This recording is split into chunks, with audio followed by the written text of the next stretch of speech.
Dubai के तेल business पर काला अंधेरा मंडराने लगा क्योंकि दुबई के जमीन में तेल का लेवल कम होना शुरू हो गया है और शेखों को इस बात की परेशानी होना शुरू हो गई है। इसीलिए वो चाहते थे कि वो अपना इंफ्रास्ट्रक्चर ऑयल बिजनेस से कन्वर्ट करके टूरिज्म में प्रमोट करें, ताकि अगर तेल का बिजनेस न भी रहा तो वो टूरिज्म से अरबों दौलत कमा सके। इसीलिए क्राउन प्रिंस मोहम्मद बिन राशिद मखदूम ने 14,000 करोड़ रुपयों का एक प्रोजेक्ट सोचा। हर साल दुबई में 50 लाख टूरिस्ट घूमने फिरने आते थे, जिसे वो बढ़ाकर 150 करोड़ कर देना चाहते थे। लेकिन उसमें दिक्कत ये आई कि दुबई बहुत छोटा शहर था।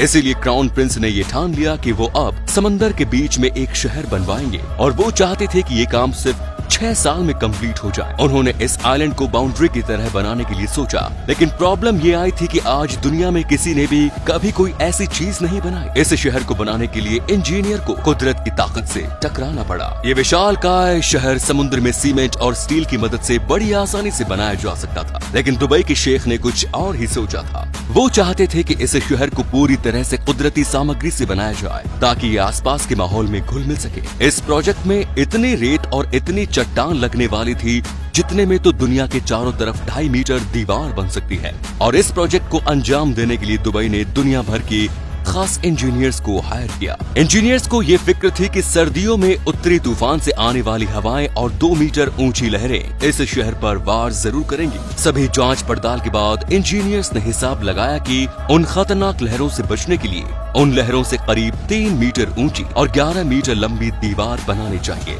समंदर में दीवार खड़ी करने के लिए करोड़ों रुपए के 3 जॉर्जेस मंगवाए गए, जो कि समंदर में रेत लाकर डालते जा रहे थे। अब समंदर में रेत का थमे रहना आसान नहीं, इसीलिए रेत को थामे रखने के लिए इसमें 6-6 टन के पत्थर डाले गए। इस विशाल प्रोजेक्ट में कुछ भी पत्थर के भरोसे नहीं छोड़ा जा सकता।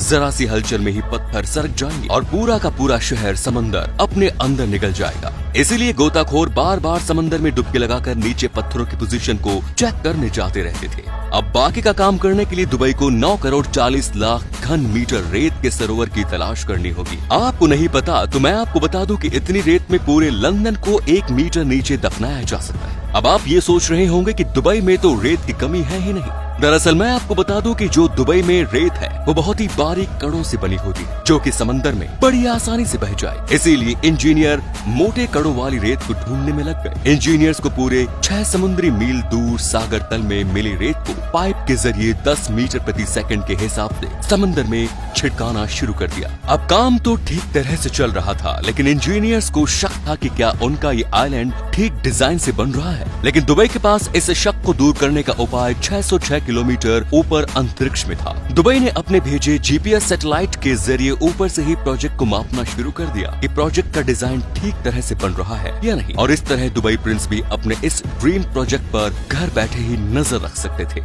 अब प्रोजेक्ट तो खत्म होने के कगार पर था, लेकिन ऐसे प्रोजेक्ट्स में जब काम खत्म हो जाता है तभी कोई प्रॉब्लम जरूर खड़ी होती है। दरअसल उन्होंने देखा कि समुद्र का पानी योजना अनुसार द्वीप के चारों तरफ नहीं घूम रहा है। लोगों ने इस आइलैंड के छोटे से हिस्से के लिए भी लाखों डॉलर खर्च किए और ठहरे हुए पानी को तो वो बिल्कुल बर्दाश्त नहीं करेंगे। इस समस्या का समाधान इंजीनियर्स को जल्द ही ढूंढना होगा। इसका सोल्यूशन इंजीनियर्स ने ये निकाला कि अगर वो दीवार में 2 छेद करें तो उन होल्स में से ताजा पानी बहकर चारों तरफ फैल जाएगा और दूसरी तरफ भी ऐसा ही कुछ करना होगा ताकि वो पानी बाहर की तरफ निकल सके।